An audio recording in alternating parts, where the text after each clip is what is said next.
오늘부터 이 말씀 사도행전을 강해하도록 하겠습니다. 우리가 요한복음을 그동안 쭉 보아왔는데요. 예수님의 고난 직전에 지금 멈췄고요. 요한복음은 사순절 때 다시 시작이 될 거고 마무리될 거고, 올 한 해는 사도행전과 함께 사도들의 발자취를 따라서 우리도 함께 걷는 그런 말씀의 여행을 시작할 거고, 특별히 사도행전은 성령님의 놀라운 역사들, 또 기적과 이적들이 많이 나타나는 그런 말씀들로 채워져 있는데, 우리의 삶에서도 이러한 일들이 많이 일어나는 한 해가 될 줄로 믿으며 여러분들과 함께 여행을 시작하려고 합니다. 사도행전이라고 하는 것은 사도들의 행적, 그들이 했던 일들에 관한 기록입니다. 그리스도의 사도들 12명의 제자들, 그리고 교회가 성립된 것, 오순절 성령 강림 사건, 그리고 그리스도의 승천으로부터 시작해서 사도 바울이 로마에 끌려가서 감옥에 갇히는 그 순간까지를 기록하는 것이 사도행전이고, 그 마지막 여정까지 항상 함께 했던 의사, 직업이 의사였던 누가라고 하는 사람이 이 사도행전을 기록했습니다. 그래서 사도행전을 누가 기록했나요? 물어보면 제가 아닌데요 그러지 말고 누가라고 대답하시면 되는 겁니다. 예수님께서 고난을 당하시고 그리고 승천하셨습니다. 부활하시고 40일 동안을 이 땅에 계시면서 제자들과 여러 사람에게 나타내 보이시고, 그리고 많은 사람들이 보는 앞에서 승천을 하셨는데, 그 전에 예수님께서 제자들에게 이런 말씀을 주셨습니다. 예루살렘을 떠나지 말고 내가 너희에게 평소에 얘기했지,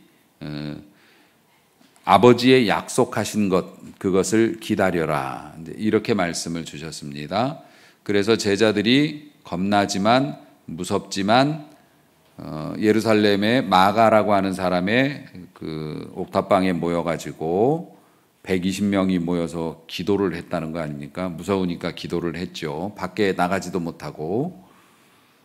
왜냐하면 그때까지만 해도 예수님을 추종하는 사람들이 거의 낙인 찍히다시피 해서 신변의 위협을 받는 상황이었기 때문에 이 사람들이 단체로 모여 있는 것은 굉장히 겁나는 일이었고, 주님께서 그렇게 말씀하셨기 때문에 겁은 나는데 어디 가지는 못하고 기도할 때 오순절 그 날이 이르러서 성령께서 공식적으로 모든 사람에게 동시에 120명에게 임재를 하셨습니다. 난리 났죠. 왜냐하면은 이 사람들이 우리가 아마 안 봐도 알 것 같은데, 중동 사람들이 좀 요란합니까? 또 이게 뜨거운 게 확 오니까 우리 옛날 80년대 90년대 기도원에서 막 뒤집어지면서 기도하던, 아마 열광적으로 기도하던 그런 정도가 됐을 것 같아요. 놀라운 것은 그들이 기도를 하는데 각기 다른 방언으로 기도를 했다. 그래서 그 유명한 방언 기도가 나온 건데, 방언이라는 게 사투리라는 말이고, 각기 헬라 사람들도 있고 여러 지역에서 이렇게 온 사람들이 있는데, 그 사람들이 들어보면 자기네 동네 말을 하고 있단 말입니다. 쟤네들은 유대인인데 왜 우리나라 말로 기도를 하지? 이런 신기한 일이 벌어졌습니다. 그래서 사실 우리나라 기도원 방언은 알아들을 수 없는 그 울랄라송을 하지요. 그런데 당시의 방언은 외국어 방언이었던 것 같습니다. 사람들이 신기했어요. 저 사람들이 각기 막 열광적으로 기도하는데 내 귀에 다 들린다. 그래서 이게 실제로 영어, 독일어 이런 방언을 했느냐, 아니면은 성령께서 듣는 사람들의 귀에 은혜를 주셔서 이해가 되게 하셨느냐에 대해서는 논쟁이 있습니다. 그거는 증거가 없지 않습니까? 근데 성경에 기록된 바에 의하면 어쨌든 듣는 사람들이 자기네 나라 말로 기도하는 걸로 들었다고 하니까 외국어 방언이 가깝지 않을까 뭐 싶기도 한데, 그러면 영어학원 보낼 필요가 없잖아요. 기도원에 가서 성령 터지면은. 근데 걔가 영어 방언을 안 하고 아프리카 말로 방언하면 곤란하겠지요. 그건 시험에 안 나오는 거니까. 어쨌든 그런 일이 벌어졌는데, 그러니 이 예루살렘이라고 하는 이 좁은 도시에서, 지금도 작지만 옛날에는 올드시티만 있었으니까 더 작았을 거 아닙니까? 거기에서 또 사람들이 인구 밀도가 높으니까 120명의 사람들이 아무리 문 잠궈 놨어도 막 대폭발이 일어나니 동네 사람들이 다 몰려왔고 이제는 뭐 난리가 났습니다. 그것도 아침 9시도 안 됐대요. 그 시간이. 그 이른 아침에 그 난리가 났고, 가만히 생각해 보면 성령님도 아침 일찍이 오신 것 같아요. 그러니까 여러분들 일찍 일어나시기 바랍니다. 성령님 받으시려면. 예수님도 부활하셨을 때 그 덮고 있던 세마포 다 개서 놓고 나갔다니까. 아침에 일어나면 이불 정리 잘 하시고. 네. 그렇게 난리가 났는데 사람들이 뭐라고 얘기했냐면 새술에 취했나 보다라고 놀렸습니다. 저것들이 술 취했나 보다. 그런데 이 새술이라고 하는 것이 독주를 먹고 사람들이 뻗어 있다, 아니면은 뭐 난동을 부린다, 이런 경멸의 의미가 아니고, 예수님께서 제일 처음으로 그 기적을 행하신 게 뭐죠? 가버나움에서 잔치자리에서 포도주를 물로 만든 게 아니죠. 물을 가지고 포도주를 만드신 기적입니다. 그 포도주를 만들어서 잔치하는데 내었더니 연회장이, 그 잔치를 관장하는 사람이, 이야, 다른 집들에 가면 좋은 포도주를 주다가 한참 다 술 취하고 잔치가 끝판쯤 가면 질이 나쁜 포도주를 내어오는데 이 집은 반대다, 이렇게 질 좋은 포도주를 주다니 하면서 막 감동받는 그런 장면이 나옵니다. 여기서 좋은 것을 내었도다라고 하는 것이 이 사람들이 말하는 새술에 취했다, 저것들이 새술에 취해서 저렇게 떠드는가 보다, 그 새술하고 같은 이야기입니다. 그 새술이라고 하는 것이 뭐냐면은, 일반적으로 포도주를 담글 때는 사람들이 포도를 수확해서 놓고 발로 밟아 다 으깨가지고 나온 걸 걸러서 모아서 뭐 발효를 시켜서 이렇게 술로 만들지요. 그런데 그거를 만들기 전에 우리 교회 성찬 포도주 만드는 것처럼 그 포도를 으깨지 않고 가정에서 각기 이렇게 담가 놓은 그 술들이 있답니다. 그것은 일반 포도주처럼 독하지 않고, 우리 성찬 포도주도 만들 때 보면 방법이 아주 단순합니다.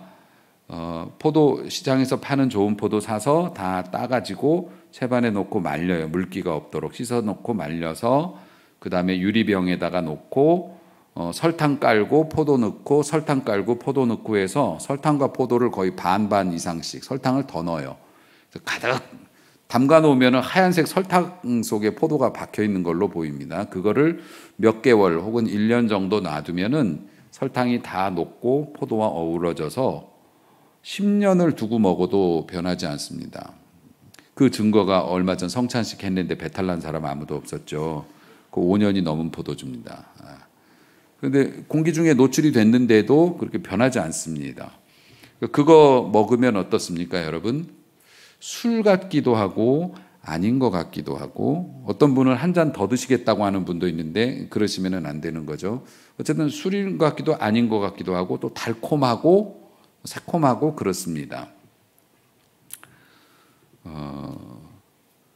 당시의 사람들이 포도를 따가지고, 신선한 포도를 가지고 그렇게 집에서 따로 담가 놓고 아침에 건강식으로 조금씩 마셨다고 해요. 그것을 새술이라고 말합니다. 그러니까 이 사람들이, 동네 사람들이 새술에 취했나 보다라고 말한 것이 뭐냐면은, 그것을 먹고 독주를 먹고 막 미쳐 날뛴다는 경멸의 의미가 아니고, 아침에 마시는 그 새술을 나눠서 먹고, 왜냐하면 그때가 아침 9시도 안 됐을 때니까 그 술을 나눠 먹고 기분이 좋아가지고 저렇게 떠드나 보다. 잔치할 때 보면 기분 좋아서 막 떠들지 않습니까? 이게 술에 취해서 시끄럽게 하는 거하고 기분이 좋아서 떠드는 거하고는 듣는 사람이 느낌이 다르지요. 많이 들어보셨을 테니까 뭐 아시겠습니다만은 기분 좋아서 막 떠들면 듣는 사람도 같이 신이 납니다. 그런데 술 먹고 막 주정 부리고 행패 부리는 거 듣고 있으면 막 마음이 아프죠. 안 좋고 아픕니다. 만약에 아프지 않았다고요? 그럼 여러분이 행패 부린 거예요.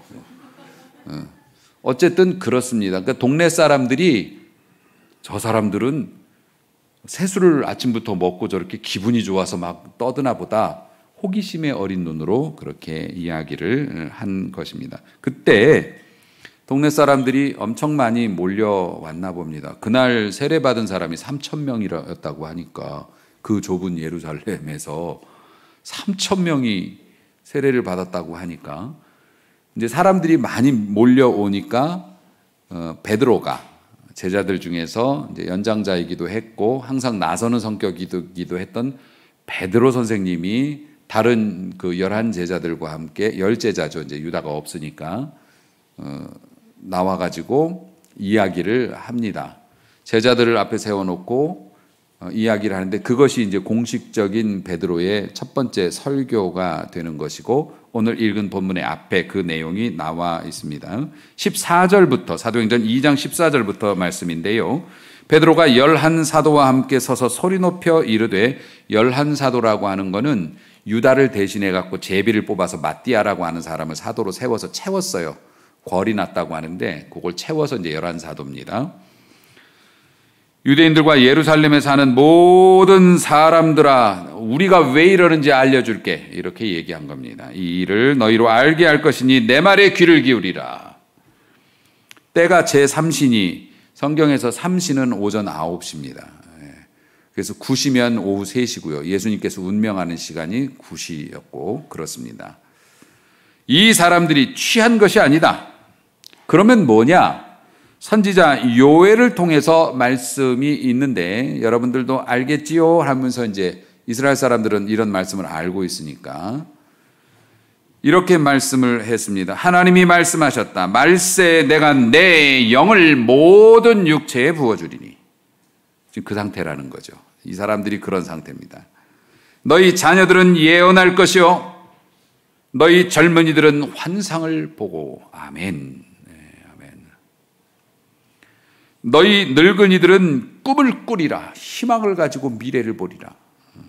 그때 내가 내 영을 내 남종과 여종들에게 부어주리니 그들이 예언할 것이요 위로 하늘에 있는 기사를 아래로 땅에 있는 징조를 베풀리라. 보여줄 것이다. 그런데 그 징조가 뭔지 아십니까? 피와 불과 연기로다. 어떤 때 이런 것들이 나타납니까? 전쟁터에 가면 이게 나타납니다. 피와 불과 연기. 그리고 주의 크고 영화로운 날이 이르기 전에 해가 변하여 어두워지고 달이 변하여 피가 되리라. 이건 어떨 때 일어납니까? 자연재앙, 전지구적인 자연재앙, 엄청난 재앙을 당할 때 이런 일이 일어납니다. 이런 무서운 일이 앞으로 있겠지만은 그러나 21절 누구든지 주의 이름을 부르는 자는 구원을 받으리라. 아멘. 아멘. 요엘 선지자가 우리 한참 전에 이런 예언을 했지 않느냐. 그 영을 이 사람들이 받은 것이다 라고 이야기합니다. 그러면서 주가 누구인지, 주의 이름을 부르면 구원을 얻는데 주가 누구인지를 설명해 주십니다. 22절 이스라엘 사람들아 이 말을 들으라. 너희도 아는 바와 같이 핫 이슈였죠. 왜냐하면 예수님께서 십자가에서 그 사건을 당하신 것은 진짜 예루살렘이 들썩들썩하는 대사건이었고, 왜냐하면 예수님을 추종하는 사람들이 워낙 많았고 또 많은 사람들이 예수님을 또 경멸했고, 이래서 예수님이 십자가에 매달려 죽으시고 3일 후에 부활하시고 부활하신 다음에 40일 동안 예루살렘과 여기저기 왔다 갔다 하시면서 사람들에게 드러내 보이시고 예수님이 승천했어요. 그리고 나서 얼마 지나지 않아서 오순절 사건이 지금 오게 된 것 아니겠습니까? 그러니까 사람들 입장에서는 지금 핫 이슈라는 겁니다. 너희들도 그 내용 알고 있지. 예수님, 나사렛 예수라고 하는 분. 여기서 나사렛이라고 하는 이름을 붙인 것은 그 나사렛이 멸칭이었기 때문에 그렇습니다. 아주 좀 덕스러운 용어가 없을까? 후진 동네 뭐 이 정도. 그 못 살고 그 이상한 동네 이런 의미를 가지고 있습니다. 그래서 촌스럽고 비천하고 볼품없는 동네에서 오신 예수라고 이야기를 합니다. 예수님은 이렇게 비천하고 볼품없는 모습으로 오셨습니다. 이유가 뭘까요? 가장 가난하고 비천하고 볼품없는 자들도 예수 믿으면 구원받는다고 알려주시려고. 왜 고난을 받으시고 왜 억울한 누명을 쓰셨을까요? 왜 그 고통을 당하셨을까요? 고통당하는 자, 누명 쓴 자, 눌린 자, 갇힌 자 모두 예수 믿으면 구원받을 수 있다고. 그래서 예수님은 가장 밑에서부터 파신 겁니다. 가장 밑바닥, 가장 가난하고 볼품없는. 그래서 나사렛에서 오셨다고 했습니다. 물론 베들레헴에서 태어나셨지만 베들레헴에서는 태어나시기만 했고 성장은 나사렛에서 했기 때문에 사람들은 나사렛 출신 예수라고 하는 사람이다. 이렇게 이야기를 했기 때문에 그 나사렛 예수, 너희들이 조롱하며 빈정거리던 나사렛 예수가 누구인지를 아느냐라고 외치고 있는 겁니다. 당신들이 그렇게 조롱하고 빈정거리고 멸시하고 못 박아 죽였던 그가 바로 요엘 선지자가 예언했던, 그리고 다윗이 예언했던, 기다렸던, 만나보고 싶었고 경배하고 싶어 했던 다윗이, 그 메시아가 바로 나사렛 예수다라고 이야기를 하고 있는 겁니다. 이스라엘 사람들이면 다윗이라는 이름 앞에 껌뻑합니다. 지금도 그렇고 옛날은 더 그랬고. 그 다윗은 그 나라의 조상이고, 물론 민족의 조상은 아브라함이지만 이스라엘이라는 나라를 건국했던, 그리고 그 이스라엘이라는 나라를 다른 나라들과 대등한 위치로 만들었던 위대한 민족적 영웅이지요. 그래서 다윗이라고 하는 그 이름, 이스라엘의 현재 국기에 새겨져 있는 삼각형 두 개가 겹친 별도, 육각형 별도 별명이 다윗의 별입니다. 그 정도로 이 사람들은 다윗이라면 꼼짝 못하는데 시편에 있는 다윗의 고백을 베드로가 인용하고 있습니다. 내 마음이 기뻐했고 내 혀가 즐거워했다. 그 이유가 뭐냐면은 나는 내 육체도 희망 속으로 들어갔다. 27절, 내 영혼을 음부에 버리지 아니하시며 주의 거룩한 자로 썩음을 당하게 하지 아니하실 것이미로다. 다윗이 메시아에 대해서 결론적으로 예언하면서 그 영혼이 죽음을 당했지만 지옥으로 떨어지지 않았고 그의 육체가 썩지 않았다. 죽었는데 썩지 않았다. 이게 예수님을 통해서 입증되었지 않습니까? 왜냐하면 이 사람들이 예수 분명히 죽은 거 눈으로 봤거든요. 그런데 예수님이 3일 만에 살아서 돌아다니시는 것도 눈에 봤습니다. 사람이 썩어버렸으면 소생이 불가능할 텐데 썩지 않았기 때문에 예수님께서 이렇게 된 거죠. 사람이 자기들이 죽였는데 이 사람이 도로 살아나가지고 돌아다니고 심지어 하늘로 올라갔다는 걸 본 순간 멘붕이 온 겁니다. 이해가 되지 않아. 그런데 베드로가 이 순간에 다윗의 이야기를 딱 끌고 와서 다윗이 이런 예언을 했다. 그 예언을 한 사람 누구냐? 지금 너희들이 못 박아 죽인 나사렛 출신이라고 비난했던, 볼품없다고 비난했던 그 예수라고 하는 분이 이 다윗의 예언 속에 나온 메시아다라고 증명을 했다는 겁니다. 그래서 다윗이 예언자인데 다윗의 무덤은 다윗은 죽어서 무덤이 우리 가운데 있지만은 예수님은 하늘에 올라가셔서 원수들을 밟고 앉아 계신다. 이렇게 말씀을 하시는 겁니다. 34절, 다윗은 하늘에 올라가지 못하였으나 친히 말하여 이르되, 주께서, 다윗은 하늘에 올라간 사람은 아니죠. 물론 영혼은 하늘에 있지만 예수님은 승천을 하신 거고, 주께서 내 주에게 말씀하시기를, 주께서 내 주에게는 하나님께서 우리 주님에게 말씀하셨다는 겁니다. 그 내용을 예언을 하고 있는 겁니다. 내가 내 원수로 네 발등상이 되게 하기까지 너는 내 우편에 앉아 있으리라. 메시아는 마지막 심판날 발등상이라는 게 여러분이 의자에 앉았을 때 발받치는 그 밑에 받침입니다. 이게 발등상입니다. 원수를 아주 발받침으로 완전히 정복할 때까지 내 우편에 앉아 있으라. 종말의 심판이 올 때까지 내 옆에서 세상을 다스린다. 이런 예언을 주셨다는 거예요. 그러니까는 다윗이 그렇게 사모하고 그리워하고 보고 싶어 했던 메시아, 우리들의 위대한 조상인 다윗조차도 그렇게 보고 싶어 했던 메시아, 그 기다렸던 메시아를 그분이 나타나셨는데 너희들이 나사렛 출신이라고 해서 못 박아 죽였잖아 라고 직격탄을 날린 겁니다.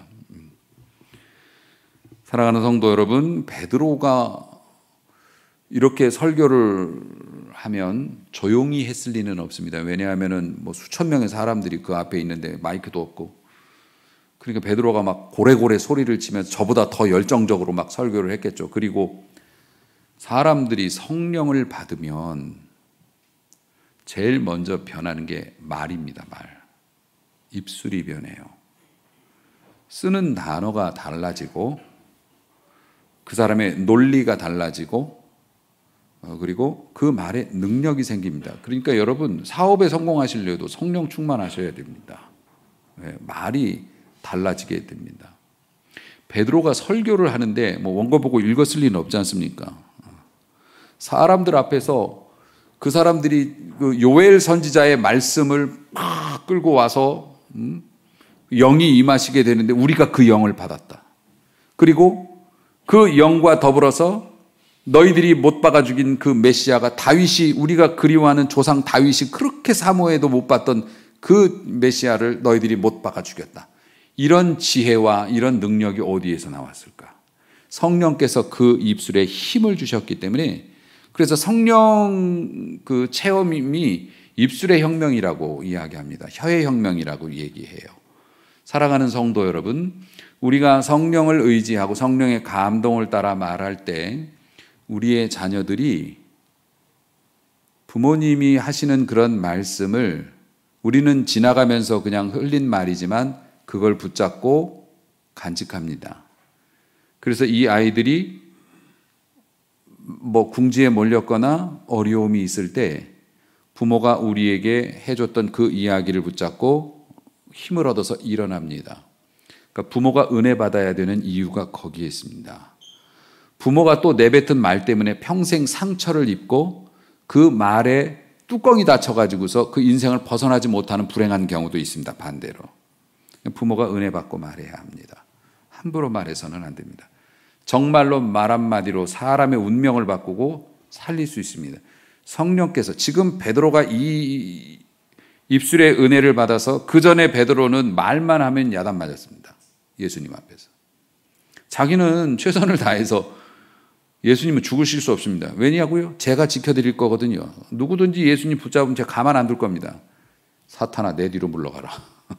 이런 소리 듣고, 심지어는 나는 저 사람 모릅니다. 베드로가 그런 말도 했습니다.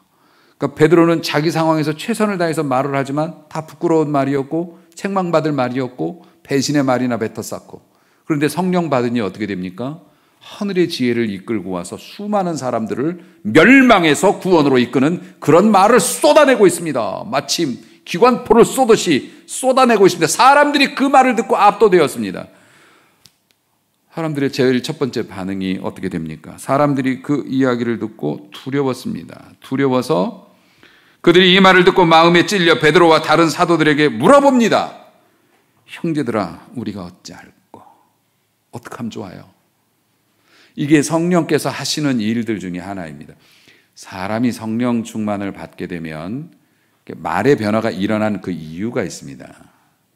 왜냐하면은 흔히 우리는 성령을 빛이라고 말씀합니다. 제가 일부 예배 때도 그렇게 예화를 들었습니다만은, 여러분들이 살림을 하고 가정생활을 영위하시는데 만약에 불이 없다고 생각을 해보십시오. 가령 굴 속에서 여러분들이 살림을 차렸다고 생각을 해보십시오. 그리고 빛이 없거나 아니면 아주 희미한 빛, 작은 빛 하나만 갖고 있다고 생각합니다. 간신히 앞만 분간하는 빛 속에서 우리가 살아가고 있었는데, 열심히 우리 나름대로 그래도 행복하게 가정을 꾸리며 살고 있었는데, 어느 날 전기불이 들어왔습니다. 오슈바트 형광등이 딱 켜졌습니다. 여러 개가 켜졌습니다. 대낮같이 밝은 상황이 됐습니다. 여러분의 살림살이 꼴이 어땠을 것 같습니까? 내 나름대로는 닦는다고 닦고 꾸민다고 꾸미고 해놨는데 청소한다고 했는데 밝은 빛을 켜고 보니 말도 안 되는 게 거기에 있고 말도 안 되게 더러운 것을 우리가 만지고 있었고 아마 깜짝 놀라게 될 겁니다. 깜짝 놀라게 되고요. 또 하나는 반대의 감정도 있을 겁니다. 기쁨. 왜냐하면 어떤 것들은 귀히 여기지 않고 그냥 툭툭 건드리고 지나다니는데 안 보이니까 보니까 너무 아름다운 모습을 하고 있습니다.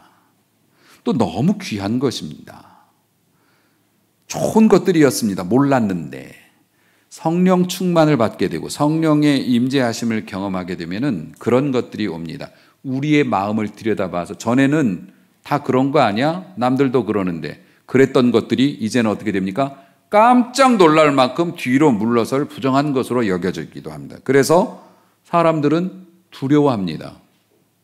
또 어떤 경우에는 성령의 은혜를 받고 보니 내 배우자가, 내 자녀가, 내 주변에 있는 이웃들이 얼마나 귀한 사람들이고 값어치 있는 사람들인지 얼마나 좋은 사람들이었는지를 새롭게 알게 돼서 그 감사함이 복받쳐 오르고 결정적으로 내 자신의 모습이 빛이 비추어져서 내 자신의 추한 모습을 보고 절망했는데 그런데 하나님께서 주시는 하늘도 볼 수 있게 됐으므로 그 하늘에 내가 올라갈 수 있게 되었다는 사실에 모든 걱정과 두려움이 다 사라집니다. 감사와 감격만이 남죠. 내 살림살이는 꼬질꼬질했는데 하나님께서 영원한 삶 엄청나게 더 귀한 것을 내게 주신다는 것도 알게 되었으니 잠깐 근심과 슬픔, 두려움에 사로잡히지만 나 어떡해? 나 창피해서 어떡해? 그런데 그것을 이겨먹는 기쁨, 그래서 성령을 받은 사람들이 여러 가지 열매를 맺지요. 사랑의 열매 맺습니다. 희락, 즐거워하면서 누리는 은혜도 받습니다. 왜 우리는 누리지 못할까? 자신을 사랑하지 못해서 그렇기도 하고 몰라서 그렇습니다. 오늘 누리면 내일 못 누릴까 봐. 성령 받은 사람들은 담대한 낙관론자가 됩니다. 근데 무대책의 낙관론이 아니지요. 왜냐하면 하나님의 능력이 얼마나 큰지 사이즈를 알게 됩니다. 그리고 우리의 삶이 얼마나 복잡하든지 간에 하나님이 원하시면 하실 수 있다라는 확신을 갖게 됩니다. 불이 켜져서 눈으로 봤으니까요. 그러니까 성령에 충만한 사람들은 어떻게 삽니까? 몰라, 알아서 하겠지. 그게 아닙니다. 내가 어떤 상황에 있든지 주님은 그보다 더 높이 계시다. 아멘. 그러니까 이게 그냥 남이 하는 말을 들어서 얻는 지식이 아니라 내가 눈으로 본 거예요. 그러니까 어떻게 됩니까? 웬만한 환난과 어려움이 와도 복잡해졌네. 하지만 죽는 건 아니지. 좀 멀리 돌아가야 되네. 하지만 못 가는 건 아니지. 오히려 돌아가는 과정 속에서 주님이 또 더 좋은 것을 보여주지. 이런 식입니다. 그렇기 때문에 성령 받은 사람들은 기쁨과 슬픔이 교차를 되는데 결국은 기뻐하게 되는 것이고요. 그래서 인생을 행복하게 삽니다. 그리고 어떻게 됩니까? 성령에 충만한 사람들은 발광체가 됩니다. 이게 지랄 발광이 아니고 빛을 발한다는 거예요. 마치 성령의 빛이 이렇게 오면 우리가 거울처럼 우리가 신앙생활 잘하면 거울 같은 사람이 돼서 우리가 받은 은혜를 옆으로 자꾸 빛을 발광합니다. 그러면 어떻게 되냐면 어둠 속에 옛날에 우리같이 어둠 속에 살던 사람들이 지금 이 모인 3,000명의 사람들이 그런 사람들이에요. 예수님이 누군지도 모르고 때려 죽이고 못 박아 죽이라고 소리 질렀던 이 사람들, 어둠 속에서 사단 마귀가 시키는 대로. 그러니까 성령으로 보면 구약 성경을 읽어도 거기서 그리스도가 나오는데 성령이 아닌 걸로 보면 율법만 막 꾸역꾸역 나오는 겁니다. 그래서 율법으로 하나님의 말씀이 자유를 주는 말씀인데 오히려 율법으로 자기 발목과 팔목에 쇠사슬을 채우고 누가 더 꽁꽁 채운 날을 가지고 자랑하고 있어요. 누구 쇠사슬이 더 굵은가 가지고서 내기하고 있습니다. 어때요? 내 쇠사슬은 스댕이요. 이러면서. 그런데 하나님의 말씀이 자유를 얻으려고 그리고 그리스도에 대한 자유를 주시는 그리스도에 대해서 예언한 말씀 중에서 꼭 못된 것만 골라가지고서 자기들 나름대로 못되게 해석을 해서 서로를 결박하고 비난하고 지식이 교만이 돼서. 그런데 성령 받은 사람들은 그러한 것을 풀어내고 자유가 있고 그 빛을 비추어 주니까 이 억눌려 있던 사람들이 와. 빛이 자기 건 아니에요. 자기가 성령 받은 건 아니니까. 그런데 전도라는 게 그거거든요. 교회 나오라고 무슨 협잡을 부리는 게 아니라 우리의 빛 때문에 다른 사람들이 보고 저 사람 옆에 비추어지는 빛을 보니까 저쪽에 더 좋은 게 있네? 가보니까 교회지. 이런 식인 겁니다. 그러니까 전도라는 건 우리가 받은 은혜를 세상에 비추어서 세상을 밝게 함으로 세상 사람들이 잠시나마 자기 빛이 아닌 우리 빛을 통해서 하나님의 영광과 축복을 보고 호기심을 느껴서 교회를 나오겠다고 되는 겁니다. 그 교회 나오는 건 맨 마지막 단계고 색다른 삶이 있고 더 좋은 삶이 있고 그리고 그 빛에 비추어 보니까 와, 나는 이거 쓰레기네. 이런 생각을 갖게 되는 겁니다. 이건 뭔가 잘못된 것 같다. 내가 지금 길을 잘못 가고 있는 것 같다. 이렇게 비춰주는 겁니다. 이게 전도예요. 그러면 그걸 본 사람들은 어떡합니까? 이렇게 얘기합니다. 이 동네 사람들이 성령의 역사를 통해서 하나님의 요엘 선지자의 말씀과 다윗의 고백을 통해서 이 사람들에게 메시아가 누군 줄 아느냐? 그런 분이다라는 것을 비춰준 거잖아요. 라이트로 비춰준 거예요. 그러니까 이 사람들이 그것을 보고 와, 우리가 무슨 짓을 한 거야? 우리 큰일 났네? 그러면 형제들아, 우리가 어떻게 해야 될까? 이렇게 되는 겁니다. 사랑하는 성도 여러분, 여러분의 살아생전에 이 땅에 계시는 동안에 천국 가기 전에 여러분들이 비추는 은혜의 빛으로 말미암아 여러분의 자녀가 여러분에게 나는 어떻게 해야 될까요?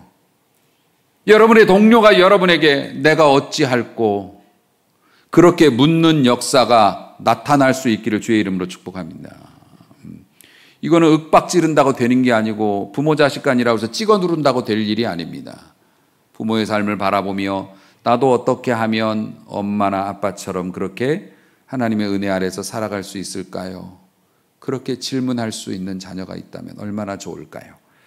자, 이렇게 그랬더니 베드로가 뭐라고 얘기합니까? 38절 베드로가 말합니다. 너희가 회개하여 각각 예수 그리스도의 이름으로 세례를 받으라. 그리고 죄 사함을 받으라. 자, 죄 사함을 받는 길은 회개하는 것이다. 그리고 세례를 받아야 이게 회개가 된다. 그러면 성령을 선물로 받을 것이다. 공짜로 주어질 것이다. 성령은 공짜로 주어지는데 받는 건 너희가 해야지. 그러니까 손 벌리는 게 회개라는 뜻입니다. 주세요 하고 손 벌리는 게 회개라고 하는 뜻이고 세례라고 하는 뜻이. 우리가 세례를 말할 때 교회에서 저희 교회에서는 장로교회이기 때문에 이렇게 촉촉히 물을 찍어서 머리에다가 이렇게 얹는 것으로 세례를 가름합니다. 아직도 침례교회에서는 옛날도 그렇습니다만 이게 사람을 목욕탕에다 담그죠. 그리고 또 혹은 날씨 좋으면 밖에 야외에 나가서 이렇게 강에서 들어가서 이렇게 하시기도 합니다만은 물을 통째로 몸에다 담그기도 합니다. 중세시대 때는 그 세례를 못 받으면 구원을 못 받았다고 여겼습니다. 여러분에게 묻습니다. 지금 목사님이 베푸는 세례 못 받으면 성찬식에 참여 못하죠. 포도주 못 먹는다고요. 성찬식에 참여 못하면 구원 못 받은 겁니까? 지난번에 예수님 초상화 가지고 또 시비를 거시더니 그 초상화가 계속 마음에 걸려가지고 초상화를 얘기가 나왔으니 또 얘기하는데 초상화를 밟을 때가 있고 안 밟을 때가 있습니다. 가령 저 혼자라면은 밟을 것 같습니다. 근데 만약에 누가 보고 있으면은 저 못 밟아요. 왜냐하면 다른 사람의 믿음도 굉장히 중요하고 그런데 변수가 있죠. 우리 애들이 울면서 아빠 밟고 우리 아빠로 살아주세요. 그럼 또 밟을지도 모르겠습니다. 죄송합니다. 그러니까 그거는 성령께서 이걸 주십니다. 지금은 살 때다. 아니면 여기가 끝이다라는 것을 주십니다. 이제 그걸 따르면 되는 건데 그걸 거역하면 진짜 큰일 나는 거죠. 성령님도 너무 그렇게 빡빡하지는 않으실 거라고 저는 믿습니다. 그러니까 어쨌든 그 문제는 그렇고 우리가 세례를 받으면 구원을 받는 그 확증이냐? 그렇지 않습니다. 개신교에서는. 왜냐하면 우리는 이걸 물세례, 표식 예식으로 표현하고 성령세례라는 개념을 가지고 있습니다. 성령세례는 물세례보다 일찍 오는 것으로 알려져 있습니다. 물론 뭐 그거 없이 그냥 부모님 따라서 세례 받고 나중에 성령 세례를 받고 이러신 분들도 계실 수 있습니다만은 성령 세례하고 물 세례는 다릅니다. 일단 중요한 것은 세례인데요. 이 여러분이 그럼 성령 세례만 받으면 되지 목사님 뭐 물 세례 뭐 필요 없나요? 아닙니다. 여러분이 결혼식 그냥 살면 되지 뭐하러 결혼식 합니까? 여러분이 결혼식 하는 이유는 많은 사람들을 불러놓고 그 앞에서 맹세를 하는 겁니다. 증인들을 불러놓고 맹세하는 법적인 예식입니다. 이것이. 그래서 우리는 약속했어요. 서로 부부로 살기로. 그리고 서로 평생 위하여서 가정을 이루어 살기로 많은 사람들을 모시고 우리가 부끄럽지 않게 우린 떳떳하게 이걸 공포하는 겁니다. 이게 결혼식의 의미입니다. 세례라고 하는 것도 똑같습니다. 나는 예수 믿을 거예요. 나는 예수님하고 결혼할 겁니다. 결혼식하고 똑같습니다. 많은 사람들 앞에서 내가 맹세하고 서약했습니다. 결혼식하고 똑같은 겁니다. 그런데 여러분 식을 안 올리고 살면 무효입니까? 아닙니다. 옛날 분들은 또 식을 올리지 못하고도 가정을 꾸리시고 다 다복하게 사신 분들도 계시지요. 성령 세례가 바로 그런 것입니다. 저 같은 경우에는 고등학교 1학년 입학식 때 제가 성령 세례 받았다고 말씀드렸죠. 기도원에서 하도 성령 세례 불 받아라 막 이러면서 방언 안 터지면 구원 못 받는다고 막 이런 식으로 막 하고 그러니까 성령 세례 받으면 막 사람이 보글보글 끓어가지고서 오순절 날 이 난리가 나서 그래요. 그래서 막 뒤집어지고 막 방언 터지고 막 그래야 되는 줄 알고 사람들이 무리수를 엄청 뒀습니다. 일부러 방언 터뜨리려고 기도원 데리고 가기도 하고 그랬어요. 안 터뜨리면 터질 때까지 때려. 막 맞으면 소리 지르니까. 아니면은 저도 중고등부 학생들 전도사 시절에 청년 시절에 데리고 갔는데 그 방언 터뜨리는 전문가 목사님이 계셔가지고서 너 나와. 그런데 우리 교회 애가 나간 거예요. 제일 안 터지게 생긴 놈이. 와 걱정되더라고요. 왜냐하면은 저 목사님 오늘 잘못 잡은 것 같은데 그럴 애가 아닌데. 그런데 머리 안수하면서 앞에다 세우는 기도원에서 방언하라고 마이크 대니까 애가 어버버 해가지고서 중학생인가 그랬는데 근데 몇 대 때리니까 터지더라고. 안 터지면 패 죽이게 생겼어. 막. 근데 사실 그게 진짜 방언이라고 말할 수 있을까? 아니요. 저는 그렇게 생각은 하지 않습니다. 말을 이상하게 하는 것이 방언이라고 한다면 성령 세례라고 하는 것은 물론 이제 방언도 이렇게 나올 수 있겠습니다만은 굉장히 저 같은 경우는 인격적이고 조용하게 영접했습니다. 그래서 그날은 제가 입학식 날 대광고등학교 제가 졸업했는데 딱 들어가니까 채플 시간이었고 대강당에서 기도하면서 목사님이 준비하고 계신데 저는 그 강당의 그 복도에 서가지고서 제 안에서 제가 따로 빠져나와서 저에게 말하는 것 같은 느낌을 받았습니다. 김용석, 너는 이제부터 평생 하나님을 섬기면서 살게 될 거야. 저는 제가 말했다고 생각하지만 지금 생각해보면 성령께서 저에게 하신 말씀인 것 같았어요.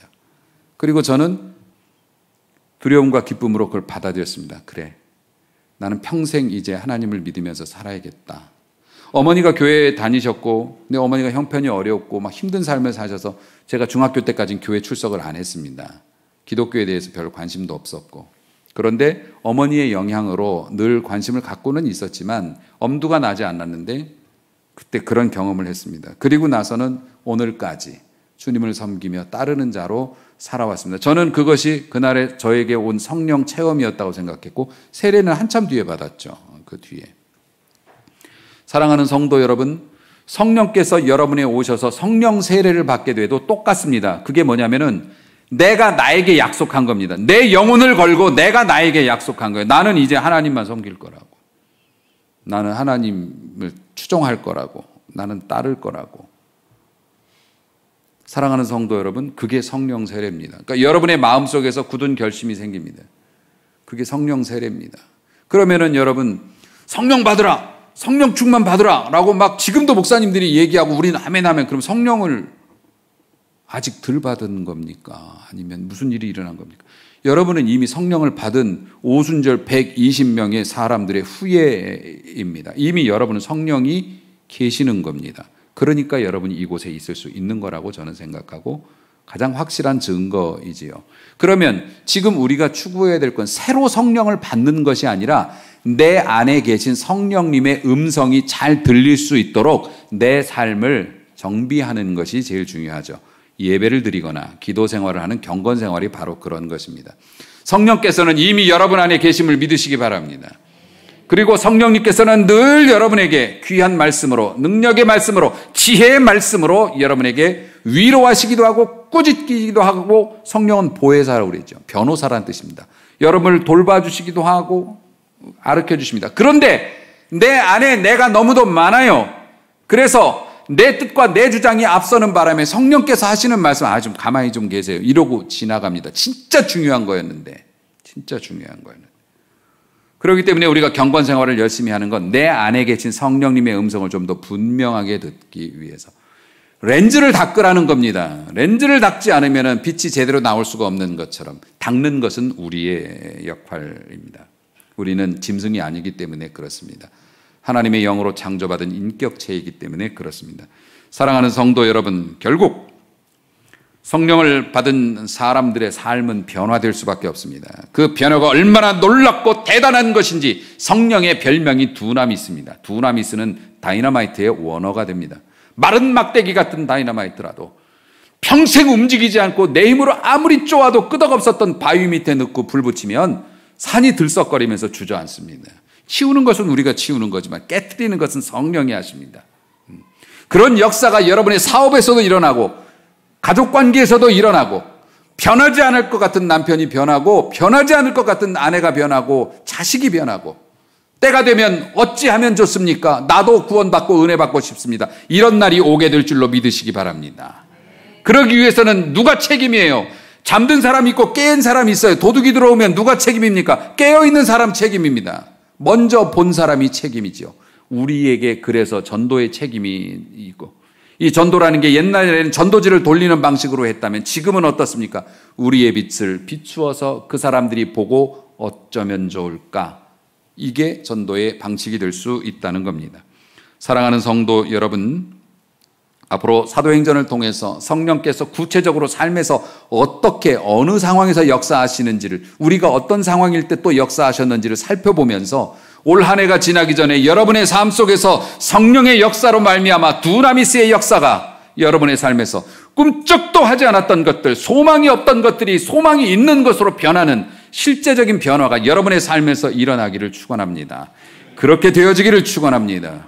성령께서 임하심으로 여러분의 입술이 혁명적으로 변하여서 하나님의 은혜의 권세가 실린 말씀으로 모든 사람을 이롭게 하고 하나님께 돌아오게 하는 놀라운 역사의 주인공으로 쓰임 받으시길 주의 이름으로 축원합니다.